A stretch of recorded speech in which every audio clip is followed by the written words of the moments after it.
তাই রাজ্য সরকারের কাছে নিয়মিত কর্মচারীদের ক্ষেত্রে 33% তাদেরকে দিয়ে দেওয়া হয়েছে, কিন্তু আমরা সেখানে এক পয়সাও পাইনি।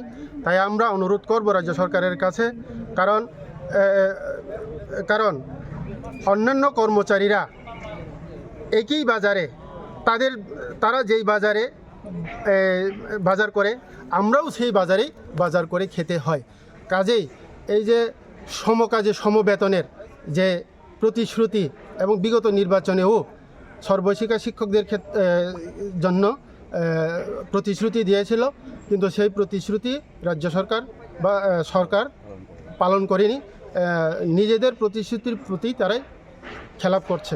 তার জন্য আমরা অনুরোধ করব অতি সত্বর আমাদের যে দাবি দেওয়া নিয়মিতকরণের বিষয়টা অতি সত্বর করা হোক এবং সুপ্রিম কোর্টের যে SLP এটা উইথড্র করা হোক। উইথড্র করে ত্রিপুরা হাইকোর্টের মান্যতা দিয়ে আমাদেরকে রেগুলার করা হোক। আর অষ্টম বেতন পে কমিশন যেহেতু আমরা বিগত দিনেও দিয়ে পাচ্ছি না 33% যেটা রাজ্য সরকারের তরফ থেকে দেওয়া হয়েছে নিয়মিত কর্মচারীদের ক্ষেত্রে, কিন্তু আমরা সেখানে পাইনি এবং আগামী অষ্টম পে কমিশন পাবো কিনা আমরা সন্দেহ।